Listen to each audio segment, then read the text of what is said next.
आराम से अचीव कर सकते हैं।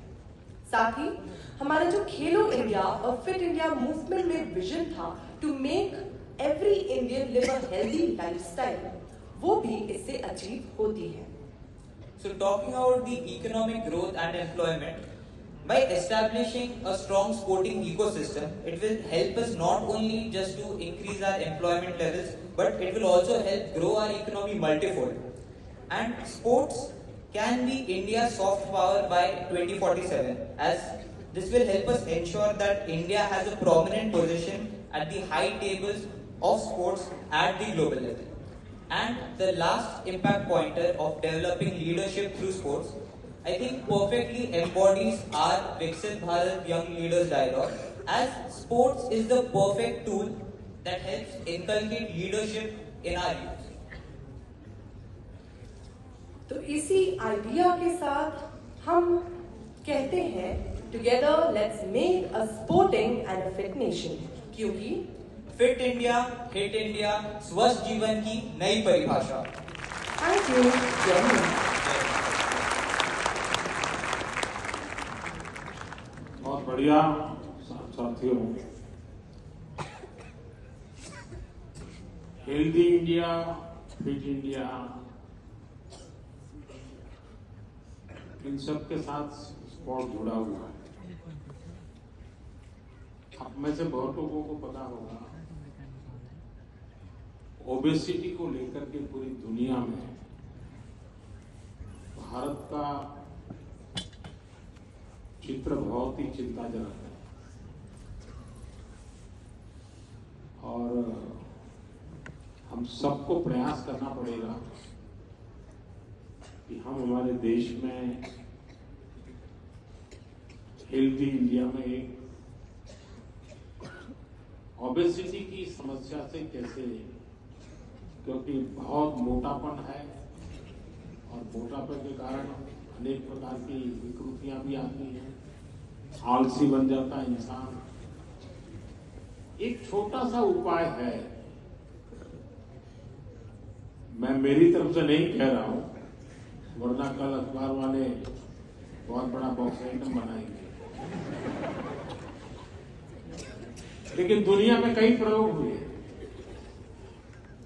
अगर हम अपने घर में तय करें एक महीने में जितना हम आज ऑयल खाते हैं,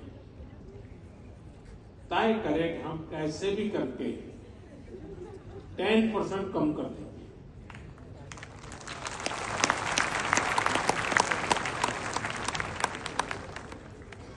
तो भी आपको फर्क नजर आने लगेगा। क्योंकि हम बहुत ऑयली चीजें खाते हैं, और फिर ऐसा नहीं कि घर में तो 10% कम करें और बाजार से फिर ऑर्डर करें। दूसरा विषय है, देखिए स्पोर्ट्स, हमारे देश में क्रिकेट इतना पॉपुलर क्यों है? हर गली मोहल्ले में मैच चलता है, नियम अपने होते हैं सबके, आउट करने के तरीके अपने होते हैं, लेकिन खेलते रहते हैं। परफेक्शन बात का विषय है, बहुत खेलना चाहिए, बहुत स्पर्धाएं होनी चाहिए। कभी कभी स्कूल के अंदर होता है, उसके बजाय बगल की स्कूल के साथ कंपटीशन करना चाहिए। हम जितने ज्यादा मैचेस करते हैं उतना उसके प्रति रुचि भी बनती है, एफिशिएंसी भी आती है, नया सीखने को भी मिलता है। मैं एक बड़ा इंटरेस्टिंग एक अनुभव आपको शेयर करना चाहूंगा। मध्य प्रदेश में शहडोल है, तो मैं वहां के ट्राइबल, ये मध्य प्रदेश वाले अकेले ताली क्यों बजा रहे हो?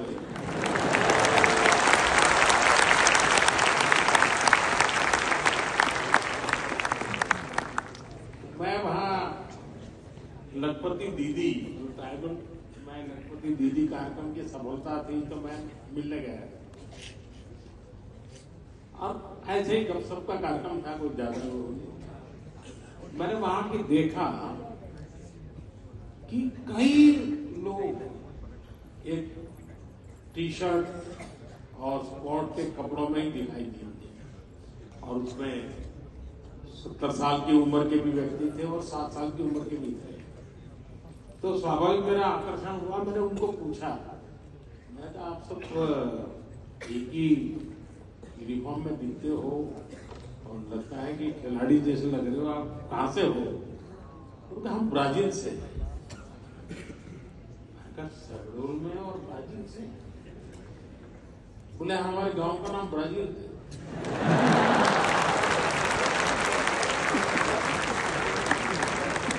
मैंने कहा कैसे भाई? तो बोले हमारा गांव पूरा फुटबॉल खेलता है और एनुअल जब फुटबॉल गेमिंग होता है तो 20,000 25,000 दर्शक आते हैं आजू-बाजू। उनका ट्राइबल विलेज है, छोटा सा गांव है। बोले हमारे गांव में से 80 नेशनल प्लेयर फुटबॉल के निकले हैं और हमारे गांव में 4 पीढ़ी आज भी फुटबॉल खेलती। यानी इसका महत्व बड़ा। दूसरा है हमारी जिसको देशी गेम्स। हमारे देश में गांव में अलग अलग प्रकार के बहुत खेल है। क्या हमारे नौजवान अपने इलाके में सदियों से चले आ रहे खेल कूद, उसके बोलने के तरीके अलग होंगे, इनका काउंटिंग अलग होगा, क्या उसका रिकॉर्ड तैयार कर सकते हैं क्या? और डिजिटल रिकॉर्ड तैयार करें और हम कंपाइल करेंगे तो हमें पता चलेगा कि हमारे देश में इतने प्रकार के खेल हैं। और फिर कोई एक टीम अगर काम करे, हर खेल से शारीरिक का एक सर्वांगीण विकास में उसका क्या रोल है। कुछ खेल होते हैं जो मेमोरी डेवलप करते हैं, कुछ खेल होते हैं कंसंट्रेशन की ताकत देते हैं,